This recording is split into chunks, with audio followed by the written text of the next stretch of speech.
Es una pena que en la actualidad las películas basadas en superhéroes no cuenten con la calidad que tenían hace algunos años, lo que provoca que los espectadores ya no sientan el mismo entusiasmo. Hola, ¿qué tal, cinéfilos y cinéfilas? Bienvenidos a Cine Parchados. El día de hoy les estaré dando mi opinión sobre la más reciente película del universo cinematográfico de Sony, basada en los villanos de Spider-Man, llamada Kraven el Cazador. La sinopsis nos dice lo siguiente.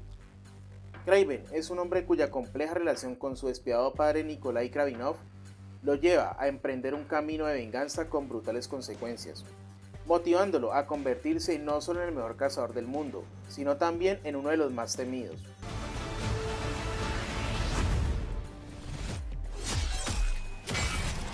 Como les comentaba, lamentablemente este tipo de películas ya no producen la misma emoción y satisfacción, porque simplemente la realizan con el único objetivo de recaudar.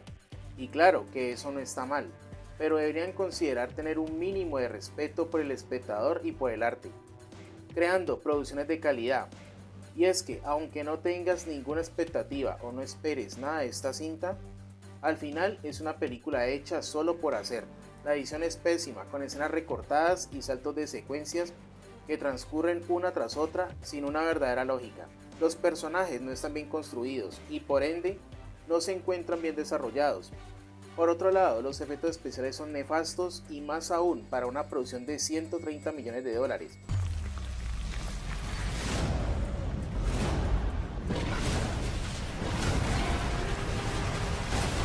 Otro aspecto negativo son los villanos, que resultan ser un chiste con diálogos pésimos y que según la misma película son hombres con bastante poder, pero nunca se logra ver el alcance real de su maldad, en donde pretenden darles un enfoque de suspenso, pero aún así no logran un buen desarrollo.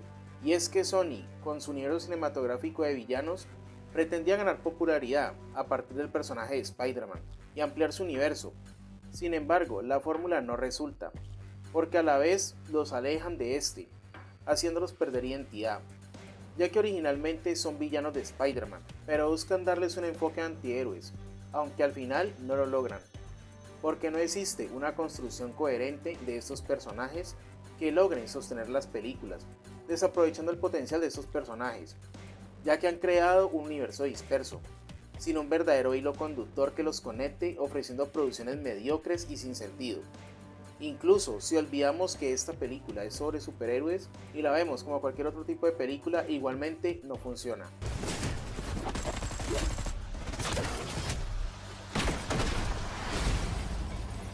Por otro lado, se sabe que el actor está en muy buena condición física, pero eso no le alcanza para que la película sea buena, aunque intenten usar el recurso de mostrarlo sin camisa todo el tiempo al mejor estilo de Crepúsculo. Eso sí, se le debe reconocer a Aaron Taylor Johnson, que intenta con lo que le dan hacer lo mejor posible para que el personaje de Kraven destaque. Y es que resulta curioso que a pesar de que los actores que interpretan a los protagonistas son un gran acierto, al menos para mí, dentro de las producciones que ha ofrecido Sony, lamentablemente son un fracaso, y no por culpa de ellos, sino por el mal planteamiento de la historia y la pésima escritura de guión. Por otra parte, algunas escenas son recicladas de otras películas, y se nota mucho, pero aquí se realizan de manera más simple. Otro punto que en lo personal no me convenció es que en la película Sergei se convierte en Kraven sin un verdadero crecimiento o punto de inflexión, simplemente porque así lo decía el guión. Por ende no logras identificarte ni empatizar con los personajes ni con las situaciones, sobre todo por las múltiples conveniencias que maneja la película. En definitiva, ese universo planteado por Sony estaba destinado a fracasar, porque nunca tomaron en serio la capacidad y el potencial real de estos personajes, ofreciendo películas nefastas y mediocres. Por eso yo a Kraven el Cazador le doy una puntuación de 4 sobre 10. Recuerda que esta es solo mi opinión personal, por lo que los invito a que me dejen saber en los comentarios qué les pareció esta película. Por último, les recuerdo que pueden apoyarme suscribiéndose, compartiendo y dejando su like. Por ahora, no siendo más, me despido y hasta la próxima. Chao.